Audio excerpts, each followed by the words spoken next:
حسبتم ان تدخلوا الجنہ، کیا تم یہ گمان کرتے ہو کہ تمہیں جنت میں ایسے ہی داخل کر دیا جائے گا؟ وَلَمَّا يَعْلَمِ اللَّهُ الَّذِينَ جَاهَدُوا مِنْكُمْ وَيَعْلَمَ الصَّابِرِينَ، حالانکہ ابھی تو اللہ نے جانچا ہی نہیں ہے کہ تم میں سے کون ہے جو اللہ کی راہ میں جہاد کرے، کوشش کرے اپنی جان اور مال کے ذریعے سے، اور کون ہے جو کہ صبر کرنے والا ہے، اللہ کی آزمائش پہ پورا اترنے والا ہے۔ یہ بڑی سخت آیت ہے اس حوالے سے کہ صحابہ اکرام کو چونکہ غزوہ احد میں تکلیف پہنچی تھی تو اللہ تعالیٰ نے فرمایا کہ اللہ تعالیٰ نے تو آزمائش کے بغیر چھوڑنا نہیں کسی کو بھی، جب تک اللہ تعالیٰ جانچے گا نہیں۔ ویسے یہاں پہ لفظ ہے یعلم اللہ، اللہ نے ابھی جانا نہیں ہے، لیکن عربی لنگوسٹک میں یہ جانچنے کے معنوں میں بھی اس اعتبار سے آتا ہے کہ یعنی فزیکلی جانچنے کے بعد اس کا علم لوگوں کے اوپر بھی آشکار ہو جائے کہ یہ کتنے ہیں جو نعرہ مارنے والے تھے لیکن نکلے کتنے بیچ میں سے۔ جس طرح کہ غزوہ احد میں نعرہ مارتے ہوئے تو 1000 کا لشکر گیا تھا، 300 تو بیچ میں سے ویسے ہی نکل آیا، بغیر لڑائی کے وہ واپس آ گیا عبداللہ ابن ابی کے ساتھ۔ اور عبداللہ ابن مسعود فرماتے ہیں کہ اللہ کی قسم غزوہ احد سے پہلے اگر مجھے کوئی کہتا نا کہ اللہ کے نبی کے ساتھیوں میں کوئی منافق بھی ہے تو میں کبھی یقین نہ کرتا کہ یہ اتنے ہی سارے، ظاہر ہے جو خود سلیم الفطرت لوگ ہوں ان کو سارے اچھے ہی نظر آ رہے ہوتے ہیں، سیدھے سادھے لوگ بھی ہوتے ہیں نا۔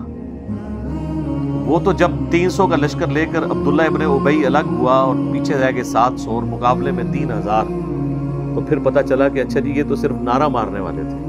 جس طرح آج بھی نعرہ مارنے والوں کی تعداد زیادہ ہے، مسجد میں نماز پڑھنے والوں کی بہت کم، تو یہ ریشو پروپورشن شروع سے اس طریقے سے ڈسٹرب ہے۔ تو اللہ تعالیٰ یعنی وہ ان کو جانچے گا تاکہ وہ سامنے آ جائے سب کے کہ یہ کتنا دعوے دار جو بنتا پھرتا تھا اب اس دعوے پہ کہاں تک سچا پورا اترا۔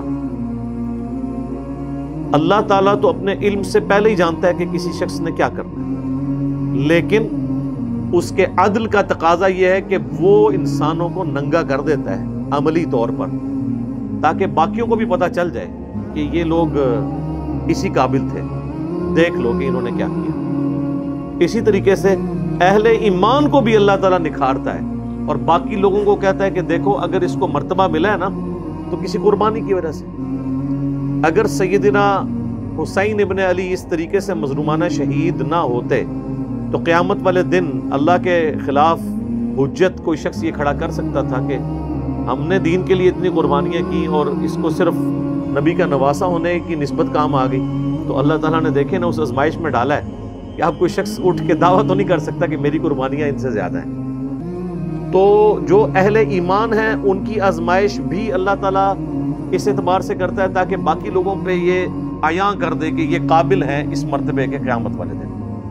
اور جو منافقین ہیں، فاسقین ہیں، اللہ کے مجرم لوگ ہیں، ان کو بھی اللہ تعالیٰ دنیا ہی میں سب کے سامنے کر دیتا ہے کہ تاکہ وہ شخص یہ نہ کہہ سکے کہ یا اللہ تو نے مجھے ٹیسٹ تو کیا ہی نہیں ہے ورنہ میں تو بڑا اچھا پرفارم کرتا۔ تو اللہ نے دنیا میں یہ آزمائش والا سلسلہ رکھا ہے اور یہ سب پہ آنی ہے۔ وَلَنَبْلُوَنَّكُمْ بِشَيْءٍ مِّنَ الْخَوْفِ وَالْجُوعِ وَنَقْصٍ مِّنَ الْأَمْوَالِ وَالْأَنفُسِ وَالثَّمَرَاتِ، ہم ضرور آزمائیں گے تمہیں تھوڑے سے خوف سے، بھوک سے، جان اور مال میں نقص سے، اور پھر بشارت ہوگی ان لوگوں کے لیے جو کہ ہر مصیبت میں کیا کہیں گے اِنَّا لِلَّهِ وَإِنَّا إِلَيْهِ رَاجِعُونَ، اور صبر کرنے والے ہوں گے۔ تو یہاں پر بھی صحابہ کو آزمایا گیا اور اللہ تعالیٰ نے اہل ایمان کو اس آزمائش میں کامیاب کیا الحمدللہ۔ صحیح بخاری میں ایک حدیث ہے کہ صحابہ اکرام نے جب کافروں کی طرف سے آنے والی تکالیف پہ اللہ کے نبی علیہ السلام کو شکایت کی کہ یا رسول اللہ کب اچھے دن آئیں گے، تو آپ علیہ السلام بڑے ناراض ہوئے اور آپ نے غصے کے عالم میں فرمایا کہ تم سے پہلے لوگوں کو تو اتنا آزمایا جاتا تھا کہ ان کے جسموں پر لوہے کی کنگیاں پھیری جاتی تھی کہ گوشت میں سے وہ ہڈی تک پہنچ جاتی تھی، اور ان کے سر کے اوپر آرا رکھا جاتا تھا اور کہا جاتا تھا ایمان چھوڑ دو ورنہ 2 ٹکڑے کر دیے جائیں گے، زمین میں گاڑ کے یہاں تک، اور پھر بھی وہ اپنے ایمان پر ثابت قدم رہتے تھے۔ تو یہ تو بات بھول جائیں کہ اللہ تعالیٰ کو دودھ پینے والے مجنو چاہیے، اللہ تعالیٰ نے آزمائش ضرور ڈالنی ہے. ہر شخص کی آزمائش ڈیفرنٹ ہے. بعض اوقات آپ کو کوئی شخص آزمائش میں نظر نہیں آ رہا ہوتا، لیکن اس کا وہ پہلو چھپا ہوا ہوتا ہے، اس پہ اور طرح کی آزمائش ہے. ایک امیر آدمی کی آزمائش ڈیفرنٹ ہے، ایک غریب آدمی کی آزمائش ڈیفرنٹ ہے، حکمران کی آزمائش ڈیفرنٹ ہے، عوام کی آزمائش ڈیفرنٹ ہے. At the end of the day Allah تعالیٰ نے سب کو آزمانا ضرور ہے، یہ تو شرط ہے. اور اس کا کلائمیکس جو ہے وہ سورۃ العنکبوت کے بالکل سٹارٹ میں آتا ہے. وہاں پر بھی اللہ تعالیٰ نے اس مضمون کو بڑے سخت الفاظ میں بیان فرمایا ہے. الف لام میم احسب الناس ان یترکوا ان یقولوا آمنا وهم لا یفتنون. کیا لوگوں کو اس بات پہ ہی چھوڑ دیا جائے گا کہ بس وہ کہیں کہ ہم ایمان لائے اور ان کی آزمائش نہ ہوگی؟ وَلَقَدْ فَتَنَّ الَّذِينَ مِن قَبْلِهِمْ، اور بے شک اللہ نے ان سے پہلے بھی جتنے لوگ گزرے ہیں تمام نبیوں کے امتیوں کو آزمایا تھا. فَلَيَعْلَمَنَّ اللَّهُ الَّذِينَ صَدَقُوا وَلَيَعْلَمَنَّ الْكَاذِبِينَ. تو اللہ تعالیٰ ضرور یہ جانچ کر رہے گا کہ کون اپنے دعوے میں سچے ہیں اور کون جو ہیں وہ جھوٹے ہیں. یہ یعنی جانچ کر اللہ تعالیٰ حجت تمام کرتا ہے. اگر اللہ تعالیٰ جنت اور دوزخ کا فیصلہ بغیر جانچے ہی کر دیتا تو کئی دوستیوں نے کہنا تھا کہ یا اللہ تو چانس ہی نہیں دیتا، دیکھتا سی کیا کر دے. تو یہاں چانس ملا ہوا، آپ دیکھ لیں. موت کے منہ سے لوگ واپس آ جاتے ہیں، پھر وہی کام کرتے ہیں. اکثر ایئر کریشز میں جو لوگ بچ جاتے ہیں یا کریش ہوتے ہوتے جہاز بچ جاتا ہے تو ہونا تو چاہیے کہ وہ لینڈ کرتے ہی سیدھا جا کے توبہ طائب ہوں. بس وہ زمین پہ جب پاؤں لگتے ہیں تو دماغ پھر آسمان پہ پہنچ جاتا ہے ان کا. تو یہ دنیا آزمائش کی جگہ ہے تاکہ لوگ اللہ کی طرف پلٹیں. سورہ الف لام میم السجدہ میں بھی اللہ تعالیٰ نے فرمایا نا کہ ہم دنیا کی زندگی میں تمہیں تکلیف دیں گے تاکہ تم اللہ کی طرف پلٹ آؤ. جب سب کچھ ہیپی ہیپی چل رہا ہو نا تو پھر انسان اللہ کی طرف متوجہ نہیں ہوتا. جب بریک لگتی ہے نا پھر پتہ چلتا ہے او یہ تو کسی اور کے قبضہ قدرت میں تھی میری تقدیر کی ڈور. تو اس لیے اللہ نے آزمائش رکھی ہے اور اس سے کوئی آزاد نہیں ہے. وَلَقَدْ كُنْتُمْ تَمَنَّوْنَ الْمَوْتَ مِنْ قَبْلِ أَنْ تَلْقَوْا، اور یہ غزوہ احد سے پہلے تو تم تمنا کرتے تھے کہ ہم تو موت سے ملاقات کے لیے بےتاب ہیں. اور اللہ تعالیٰ ہمارے کہ موت آنے سے پہلے ہی تم اس چیز کے بڑے خواہش مند تھے کہ یہ موت کیوں نہیں آتی، یہ زندگی اللہ کی امانت ہے، ہم فوراً اللہ کے حوالے کریں. موت سے پہلے موت مانگ رہے تھے تم. فَقَدْ رَأَيْتُمُوهُ وَأَنْتُمْ تَنْظُرُونَ، تو اب تم نے بہت دیکھ لی اپنی آنکھوں سے اپنے سامنے کہ یہ اتنا آسان کام نہیں ہے جان دینا. دیکھ لینا وہ آزمائش، یعنی نبی علیہ السلام کے ساتھ صرف 12 لوگ رہ گئے غزوہ احد میں 700 میں سے. ایسی بھگدڑ مچی کہ باقی لوگ چھوڑ کے چلے گئے. آج والے کہتے ہیں ہم گردن کٹا دیں گے، یہ پتہ چل جاتا اس زمانے میں. وہ میرا ایک کلپ بھی ہے نا یوٹیوب پہ، تیرے ہوتے جنم لیا ہوتا. تو وہ اس میں نے صحیح مسلم کی ایک حدیث بتائی تھی سیدنا حذیفہ ابن یمان کے حوالے سے. وہ آپ کلپ دیکھیں کہ وہ بات کرنا بڑا آسان ہے، پریکٹیکلی اس پہ عمل کرنا بہت مشکل ہے. تو اب موت تم نے اپنی آنکھوں سے دیکھ لی سامنے، اب پتہ چل گیا کہ موت کتنا آزمائش والا معاملہ ہے. انسان ویسے تو بڑی تمنا کرتا ہے لیکن جب میدان جنگ میں آزمائش سے گزرنا پڑتا ہے پھر پتہ چلتا ہے کون ثابت قدم ہے. اب اگلی جو آیت ہے 144، یہ بڑی اہم آیت ہے سورہ آل عمران کی. اس میں اس واقعے کی طرف اشارہ ہے جو اللہ کے محبوب صلی اللہ علیہ وآلہ وسلم کی شہادت کی خبر جو ہے وہ مشہور ہو گئی تھی. المستدرک للحاکم میں ڈیٹیل کے ساتھ پوری حدیث ہے کہ نبی علیہ السلام کو زخم اتنا لگا کہ آپ کا اتنا خون بہہ گیا کہ آپ بے ہوش ہو گئے. اس کی وجہ سے یہ چیز مشہور ہوگی کہ آپ شہید ہو گئے. تو کئی صحابہ نے اپنی تلواریں پھینک دی انکلوڈنگ سیدنا عمر. اب ہم نے کیوں لڑنا ہے؟ تو اللہ تعالیٰ نے اس کے اوپر گرفت فرمائی کہ نبی علیہ السلام کا سٹیٹس ایک انسان والا ہے. ان سے پہلے بھی جتنے پیغمبر گزرے وہ بھی انسان تھے اور انسان کو ظاہر موت آئے گی. تو اس کا یہ مطلب نہیں ہے کہ تم نے دین سے الٹے قدم پھر جانا ہے. یہ دین جو تم نے قبول کیا ہے یہ اللہ کے نبی علیہ السلام کے اوپر یا اللہ کے اوپر کوئی احسان نہیں ہے، یہ تمہارا اپنے اوپر احسان ہے۔ اگر ثابت قدم رہو گے تو اللہ تعالیٰ تمہیں جزا دے گا، اور اگر جو کوئی دین سے الٹے قدم پھرے گا تو اللہ کا کچھ بگاڑ نہیں سکے گا۔ تو اس حوالے سے یہ آیت مبارکہ ہے، وما محمد الا رسول، اور دیکھو محمد تو نہیں ہے مگر ایک رسول، قد خلت من قبلہ الرسل، ان سے پہلے بھی کئی رسل گزر چکے ہیں۔ افا اماتا، اگر یہ پاکستان میں شہید ہو جائیں اور عربی میں مر جائیں، کیونکہ یہ ماتا کا ترجمہ تو پاکستان میں شہید کیا جاتا ہے نا، حالانکہ شہید بھی عربی زبان کا لفظ ہے، وہ انتقال یا وصال شریف کیا جاتا ہے بلکہ۔ افا اماتا او قتلا، یا شہید ہو جائیں پاکستان میں اور عربی میں قتل کر دیے جائیں۔ قتلا انقلبتم علی اعقابکم، تو کیا تم اپنے دین سے الٹے قدم پھر جاؤ گے؟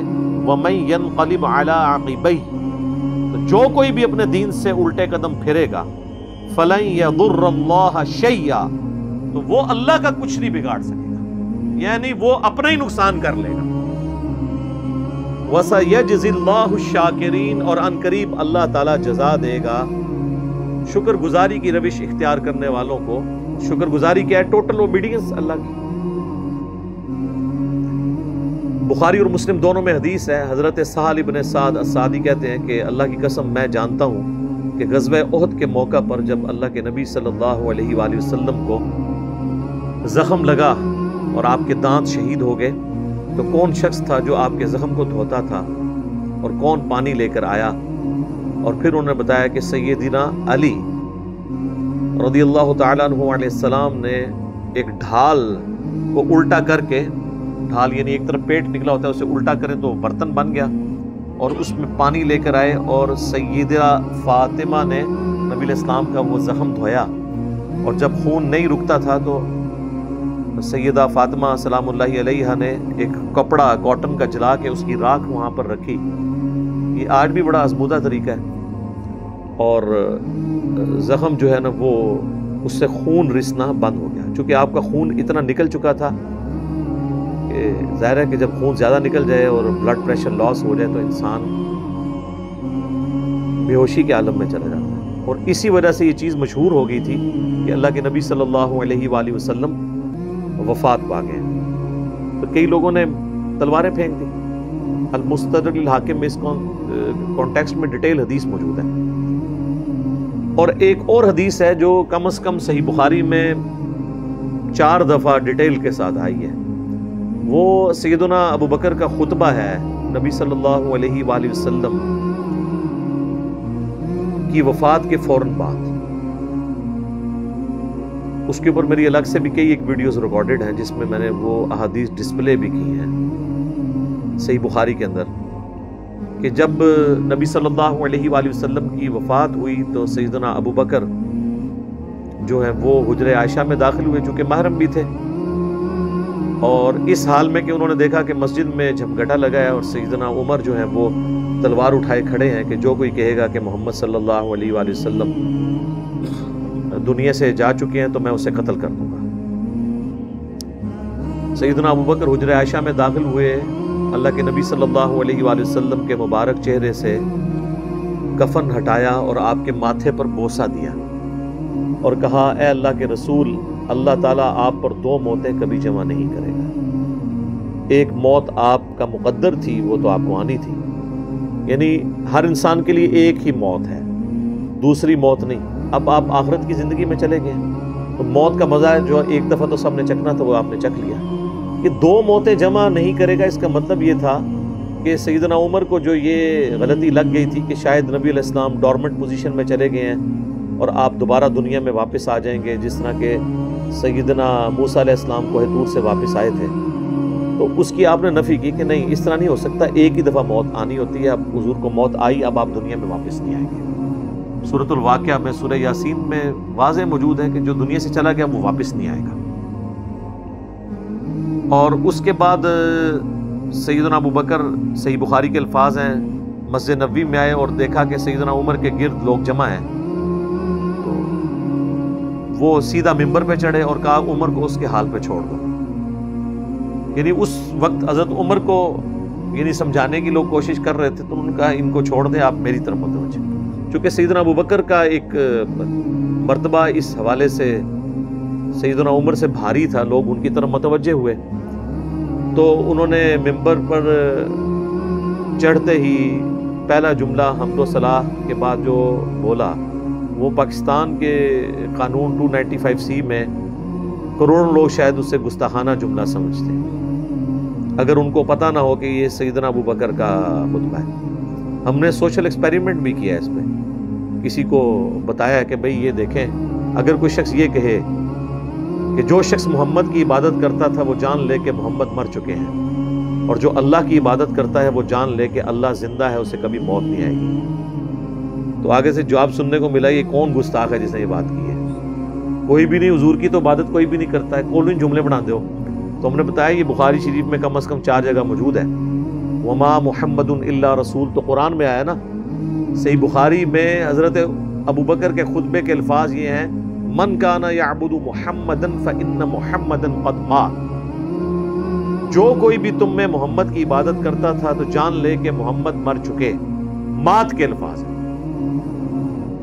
وَمَن يَعْبُدُ اللَّهَ، اور جو کوئی اللہ کی عبادت کرتا ہے یا کرے گا، مضارع کا صیغہ استعمال ہوا ہے، فَإِنَّ اللَّهَ حَيٌّ لَا يَمُوتُ، تو بے شک اللہ تعالیٰ زندہ ہے، اسے کبھی موت نہیں آئے گی۔ تو یہ خطبہ آپ نے یعنی پڑھا، اور پھر اس کی دلیل میں سیدنا ابوبکر نے قرآن کی یہی آیت تلاوت کی، سورہ آل عمران آیت نمبر 144، اور امام بخاری نے کتاب التفسیر چیپٹر جو قرآن کی تفسیر کا لکھا ہے صحیح بخاری کے اندر، اس آیت کو انہوں نے ہیڈنگ بنا کے یہ حضرت ابوبکر کا خطبہ نقل کیا، وما محمد الا رسول قد خلت من قبلہ الرسل افإن مات او قتل انقلبتم علی اعقابکم، محمد تو نہیں مگر ایک رسول، اگر یہ مر جائیں یا قتل کر دیے جائیں تو کیا تم دین سے الٹے قدم پھر جاؤ گے؟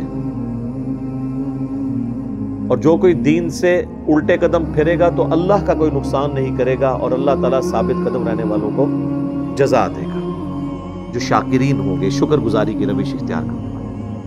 پھر آپ نے اگلی ایک اور آیت تلاوت کی، سورہ الزمر کی آیت نمبر 30، انک میت وانہم میتون، اے نبی بے شک تمہیں بھی مرنا ہے اور تمہارے مخالفین کو بھی مرنا ہے، وہ آیت بھی آپ نے تلاوت۔ تو آپ اندازہ کریں کہ یعنی صحابہ کرام جو ہیں وہ اپنی بات کی دلیل میں قرآن سے آیات پیش کیا کرتے تھے، کہتے ہیں ساڑھے خلاف آیتاں پڑھ دینے جی قرآن تو بھئی قرآن اگر تھوڑے خلاف آیت ہے نا تو تسی مسلمان نہیں ہو، کیونکہ مسلمان تو وہ ہوتا ہے کہ جو قرآن کے مطابق ہو، نہ کہ یہ کہ اس کے عقیدوں کے خلاف قرآن میں آیت آ گئے۔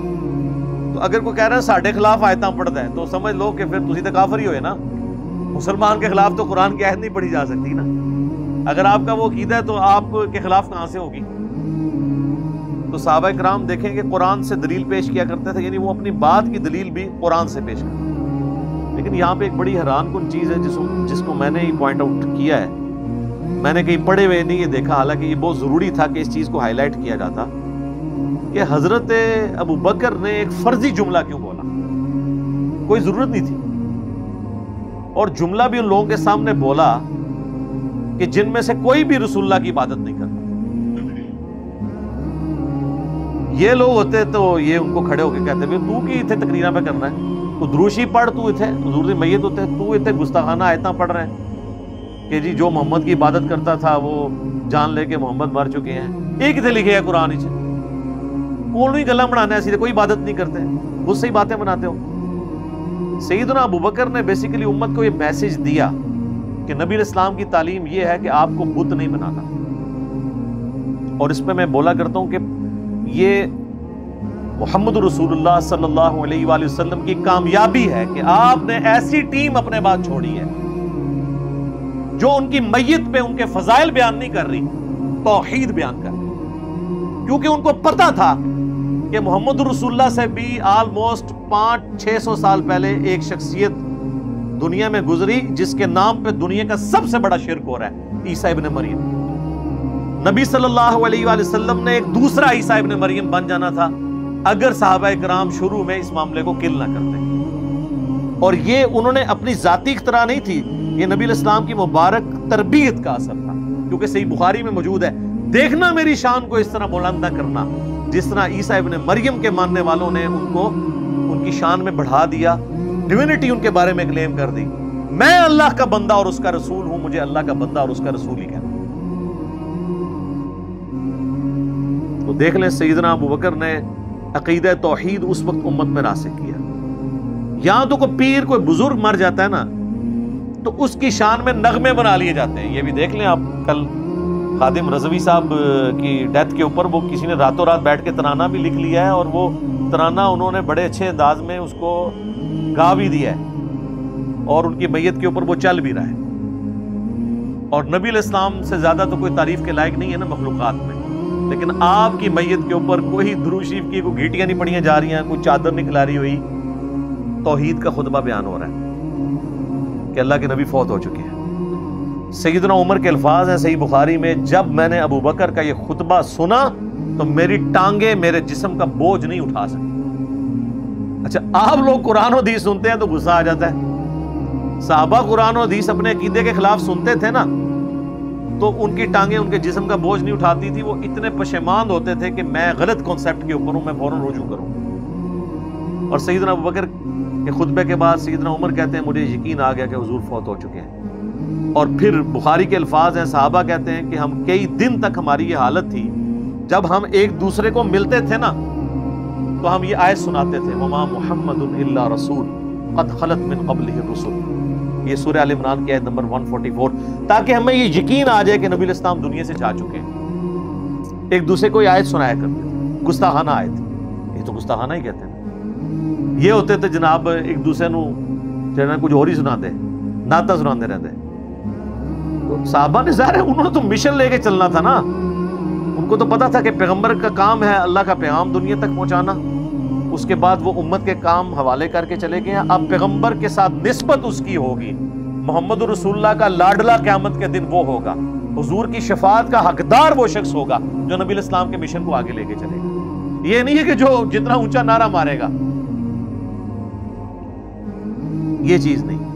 ہم لوگوں نے تو اس حوالے سے بالکل کانسیپٹ جو ہے نا وہ بدل لیے ہوئے ہیں، چونکہ ہم نے قرآن پڑھا نہیں ہے اس لیے ہمیں اندازہ نہیں ہے کہ قرآن پاک میں نبی صلی اللہ علیہ وآلہ وسلم کا سچا محب اور سچا پیروکار کس شخص کو ڈکلیئر کیا گیا ہے، جو آپ صلی اللہ علیہ وآلہ وسلم کا مددگار ہوگا ان کے دین کے بارے میں، ان پر نازل ہونے والی کتاب پر ایمان لانے والا ہوگا۔ اس حوالے سے قرآن حکیم میں ایک آیت موجود ہے جہاں پہ نبی صلی اللہ علیہ وآلہ وسلم سے متعلق پریڈکشن آئی ہے، یعنی تورات اور انجیل کے اندر جو آپ کی خصوصیت بیان ہوئی تھی، اور اس کے ساتھ نبی صلی اللہ علیہ وآلہ وسلم کا ذکر خیر آیا ہے کہ آپ صلی اللہ علیہ وآلہ وسلم جو ہے وہ ان پہ ایمان لانے والا اصل میں وہ ہوگا جو آپ صلی اللہ علیہ وآلہ وسلم کی اس دین میں مدد کرے گا اور اس نور کے اوپر ایمان لے کر آئے گا جو ان کے ساتھ نازل ہوا۔ یہ بڑی سخت آیت ہے جی، یقین کریں انسان ہل جاتا ہے جتنی بار اسے پڑھتا ہے۔ آیت نمبر ہے 157 اور 158۔ الذین یتبعون الرسول النبی الامی الذی یجدونہ مکتوبا عندہم فی التوراۃ، یعنی اہل ایمان کے بارے میں آ رہا ہے کہ یہ اس نبی کی پیروی کر رہے ہیں، اس نبی امی کی جس کا ذکر یہ لکھا ہوا پاتے ہیں اپنے پاس تورات اور انجیل میں۔ یأمرہم بالمعروف، جو انہیں حکم دیتے ہیں نیکی کا، وینہاہم عن المنکر، اور روکتے ہیں انہیں برائی سے، ویحل لہم الطیبات، اور حلال کرتے ہیں ان کے لیے پاکیزہ چیزیں، وَيُحَرِّمُ عَلَيْهِمُ الْخَبَائِثَ، اور حرام کرتے ہیں خبیث چیزیں، یعنی اللہ کے اذن سے وہ شریعت کا پیغام پہنچاتے ہیں۔ وَيَدَعُ عَنْهُمْ إِصْرَهُمْ وَالْأَغْلَالَ الَّتِي كَانَتْ عَلَيْهِمْ، اور جو بوجھ ان پر پڑ چکے تھے، جو ان کے گلوں میں توق تھے، جو خود ساختہ ایک قسم کی شریعت اڈاپٹ کر لی تھی، وہ ان سے دور کرتے ہیں۔ فَالَّذِينَ آمَنُوا، پس جو ان پر ایمان لائے، بِهِ، اس کے اوپر جو ان کے ساتھ نازل ہوا، وَعَزَّرُوا، اور ان کی عزت کرے، وَنَصَرُوا، اور ان کی مدد کرے، وَاتَّبَعُوا النُّورَ الَّذِي أُنزِلَ مَعَهُ، اور اتباع کرے اس نور کی جو ان کے ساتھ نازل ہوا، یعنی قرآن. اولئک هم المفلحون، یہی لوگ ہیں جو کہ فلاح پانے والے ہیں. یعنی اللہ تعالیٰ فرما رہا ہے کہ نبی صلی اللہ علیہ وآلہ وسلم کا سچا امتی کون ہے؟ جو کہ ایمان لے کر آئے ان پر، اس کے بعد ان کی عزت کرے. یہ تو دونوں آسان کام ہے. ایمان بھی لاتے ہیں لوگ، عزت ضرور سے زیادہ کر رہے ہیں. ظاہر ہے کہ جب یہ کہیں گے خدا کا پکڑا چھڑائے محمد، محمد کا پکڑا چھڑا کوئی نہیں سکتا، غلو کر رہے ہیں. رسول اللہ کے سامنے یہ کوئی جملہ بول سکتا ہے؟ اللہ جس کو پکڑ لے گا نا، نبی علیہ السلام اس کو چھڑوائیں گے نہیں. نبی علیہ السلام چھڑوائیں گے اس کو جس کو چھوڑنے کا اللہ اذن دے گا. دھونس کے ساتھ کوئی کسی کو نہیں چھڑوا سکتا. شفاعت بالاذن ہے. ہر دفعہ نبی علیہ السلام جا کے سجدہ کریں گے اور اللہ تعالیٰ اذن عطا فرمائے گا اور مقرر کرے گا تعداد کہ اتنے لوگوں کو جن کا ایمان اس لیول کا ہے ان کو نکال لیں، جن کا ایمان اس لیول کا ہے ان کو نکال لیں. نبی علیہ السلام اپنی مرضی سے کچھ نہیں کر سکتے. یہ تو عقیدہ ہی گستاخانہ ہے. تو اللہ تعالیٰ ہمارا ایمان لاؤ اس نبی کے اوپر، عزت کرو وَنَصَرُوا، اور مدد کرو ان کی کاز میں، ان کے مشن میں. وَاتَّبَعُوا النُّورَ الَّذِي أُنزِلَ مَعَهُ، اور اتباع کرو اس نور کی جو ان کے ساتھ نازل ہوا، یعنی قرآن. اولئک هم المفلحون، ایسے لوگ ہیں فلاح پانے والے. یہ لوگ فلاح پائیں گے. تو فلاح کے لیے صرف ایمان لانا ضروری نہیں ہے، بلکہ رسول اللہ کی مدد بھی کرنی ہے. آپ کی عزت اور تعظیم کے ساتھ آپ کی مدد اور قرآن کی پیروی. تو صحابہ کرام نے حضور کی میت کے اوپر عقیدہ راسخ کر کے بالکل صحیح بات بتا دی. اور آپ دیکھیں صحابہ کو کبھی یہ وہم بھی نہیں آیا تھا کہ نبی علیہ السلام سے ہم نے جا کے اب ڈائریکٹ کوئی بات کرنی ہے. ورنہ آپ دیکھیں حضور کی میت رکھی ہوئی ہے، صحیح بخاری میں ڈیٹیل موجود ہے. میرا ایک کلپ بھی ریکارڈڈ ہے، سیدہ فاطمہ کا قاتل کون. اس میں نے ڈیٹیل سے سقیفہ بنی ساعدہ کی حدیث بیان کی تھی کہ کسی کے دماغ میں بھی یہ مشورہ نہیں آیا کہ نبی علیہ السلام سے آپ کی ابھی میت باہر ہے، ابھی تو قبر میں نہیں گئے. جو لوگ قبر پہ جا کے مانگتے ہیں اور بزرگ بابوں کی، رسول اللہ تو ابھی ان کی میت باہر رکھی ہوئی ہے، جا کے آپ کے میت سے جا کے پوچھ لیں کہ یا رسول اللہ بتائیں آپ کا سکسیسر کون ہے آپ کے بعد. کسی کو وہم نہیں ہے. بعد کے لوگ پتہ نہیں کیا کیا دعوے کرتے ہیں. تو یہ چونکہ آیت اس جگہ پر پڑھی گئی، اس لیے میں نے اس کانٹیکسٹ میں بخاری کی وہ حدیث بیان کر دی.